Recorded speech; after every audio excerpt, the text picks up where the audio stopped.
Hey, what's up, everybody? This may seem like a very weird question to ask, but somebody at the Saturday Morning Sonic forums, it's Michael B, asked in the SatAM talk category of the message boards on SaturdayMorningSonic.com, the message forums, that is, the Saturday Morning Sonic forums. He asked the question of what is the most overrated episode. Now, some members of the forums, like Roxax, Loki Teki, LaserX5, Elsistro Dragon Wings, Gorger 007, E122 PSI, and Amy Rose 82 and Cuz have all given their opinions of what episodes they feel are overrated and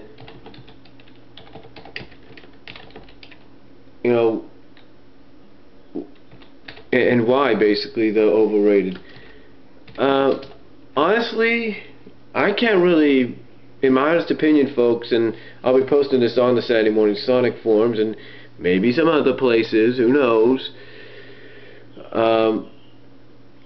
But honestly, I can't really find a problem with any of the episodes. Maybe there are some out there I have to look into more, but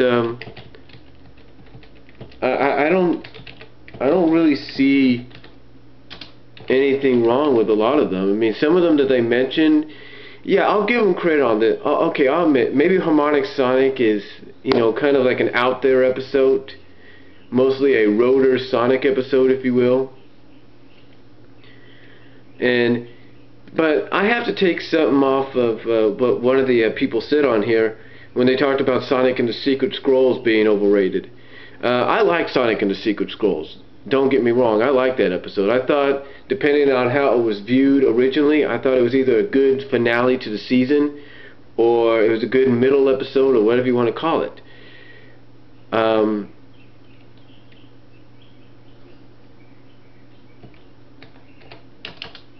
But just like with that, somebody said that the positive thing about Secret Scrolls is it explored and expanded the world of Mobius a lot more than probably some people expected.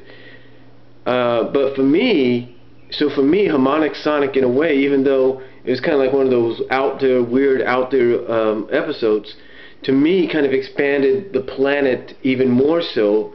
It kind of expanded outside of it, kind of showing you how far the villain would be willing to go to conquer. So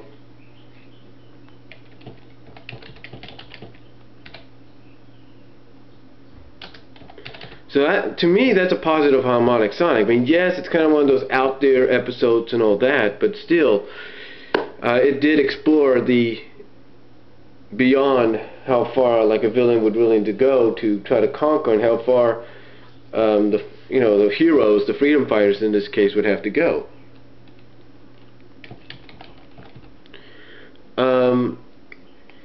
Some of the episodes they bring up, are good episodes. I mean, I'm one of those people who like Blast of the Past. I mean, who doesn't?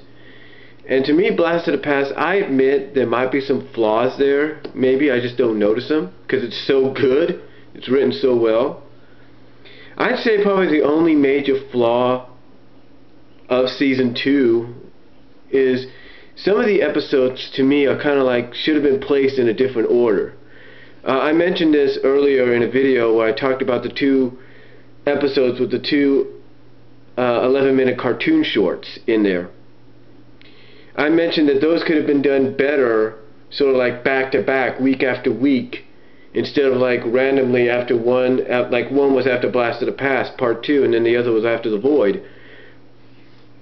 To me, it always would have been better if they just did it back to back and got it out of the way. So,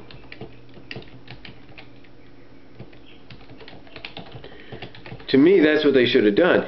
But another thing I think they could have improved on, and some people have actually talked about this, is they actually should have began season 2 with the Blast of the Past miniseries.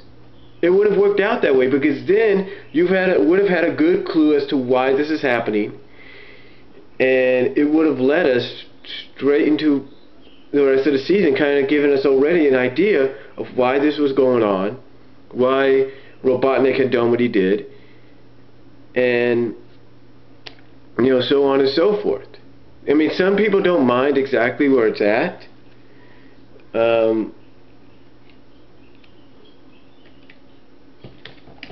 So like I said, some people don't really mind exactly where it's at, but there have been some that have said that the flaw of season 2, one of them, was not putting Blast of the Past 1 and 2 as the first 2 episodes. And that would have helped kick off the new season, and then we could have gone into Game Guide, then we could have gone into Sonic Conversion, then we could have gone into No Brainer. All of that. It would have worked out better. But again, I can understand maybe why they put it in the position they did. But still, if you want to look at a flaw, season-wise, you got to look at how the episodes were constructed.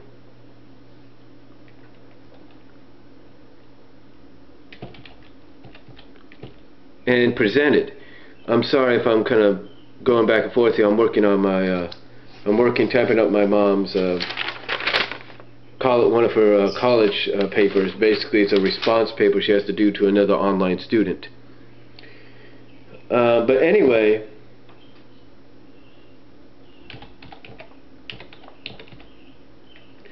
the thing is, if you want to look at a flaw, that's basically one of the flaws right there.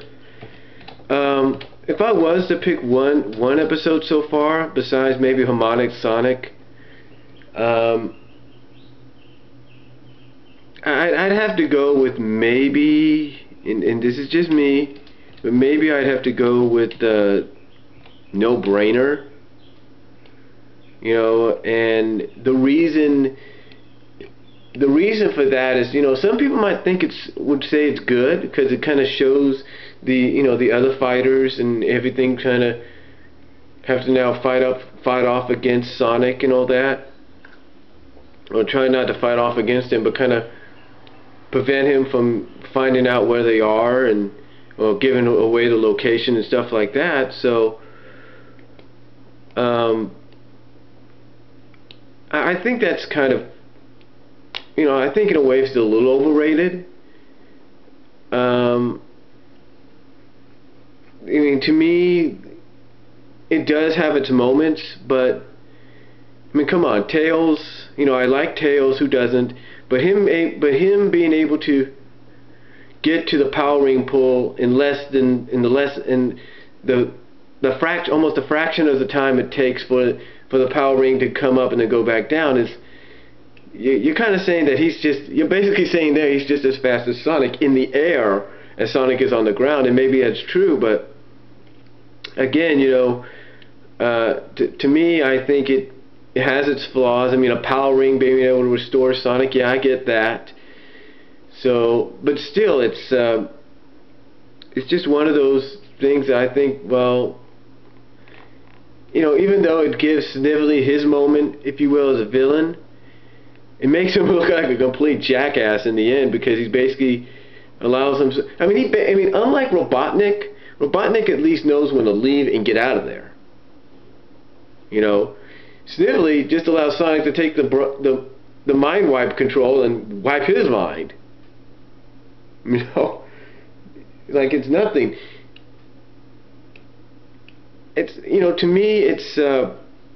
If you want to talk about flaws, it does have its flaws there, but I can't really think of much, if you want to look, some people point out Sonic and Sally maybe as having some flaws. Sonic and Sally, let's not kid ourselves. It's a great episode. It should have actually, if you want to look at a flaw, it should have been actually entitled Sonic, Tails, and Sally.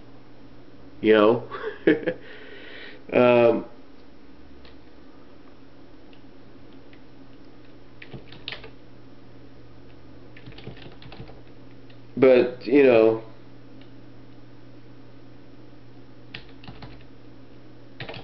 but to me, that's basically one flaw. If you want to look title-wise on the title card, that's what it should have been called. And if you wanted to, if you really wanted to explore that option, it could have been easier just to, I mean, you take a look at the Princess Sally miniseries that came out back in the mid-90s. Ken Penders, despite what you think of the guy, did a great job in even fooling us, the readers, into thinking the Sally that was the animatronic was the real Sally, despite the different vest coloring, because she had all the same emotions and actions that the real Sally did. And I'm thinking, if they could have done that a little bit more with this Sally, instead of just making it seem that Tails got so obvious, was basically so, instead of making it so obvious to maybe Tails that that wasn't really Sally, to me it would have been better if they could have explored that more. But, you know, then again, I'm just giving my thoughts on what I think is the more overrated episodes. Well, not overrated, but well, not overrated. Just kind of has some flaws to them. You know, and maybe overrated in some areas. You know, like I said, I mentioned earlier, Sonic and the Secret Scrolls. I like that episode. I thought it's good. You know, I like how they have to go through all those tests. Now, I will agree that maybe the Robotnik being, you know, actually following them instead of being an illusion, and you know, being the last test of courage for them would have made more sense. If he was just an illusion, they would have passed it. But in a way, if you think about it character-wise, it kind of makes Sonic right about what he did, and then what they did at the end kind of is a good character kind of thing, kind of funny, if you will, because it at least kind of gets the freedom fighters, if you look at it from their perspective and Sonic's perspective, it gets them to realize, you know what, maybe Sonic was right, maybe going in the air with a plane like this isn't the best idea in the world, you know. So I thought that was good. I thought, you know, I thought that was some kind of humorous character development there, because you have the freedom fighters, more importantly Sally, as much as I like Sally, realizing, you know what, maybe creating this Freedom Stormer wasn't the best idea, and maybe Sonic is right every now and then.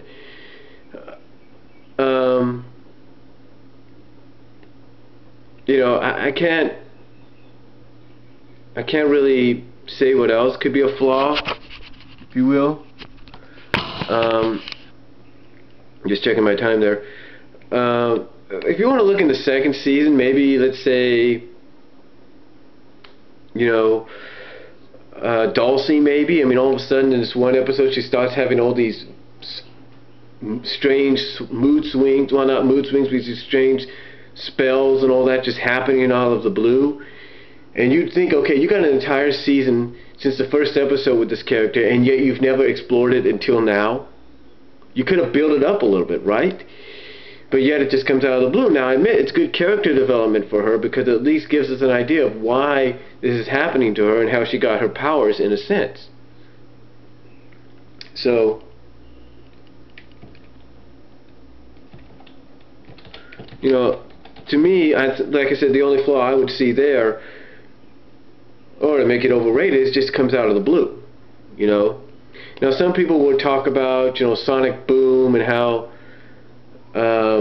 Sally is kind of inconsiderate. Well, you can't blame the girl, if you will, for kind of being more focused on trying to find her father instead of just, you know, worrying about, okay, Antoine, what are you doing? You know, why are you acting as a catch up, do this and do that? I mean, yeah, it might make her look like you know, it might make her look inconsiderate, but again, you can't blame her for being focused, because tentatively in her mind she finds her father, and that's like that's the first major goal, major victory they have, because that's like one step more to beating Robotnik. So you know, overall I can't really find any other flaws or any other episodes that could be overrated. So that's all I'm gonna say, and I'll talk to y'all later. I gotta finish working on my mom's paper here.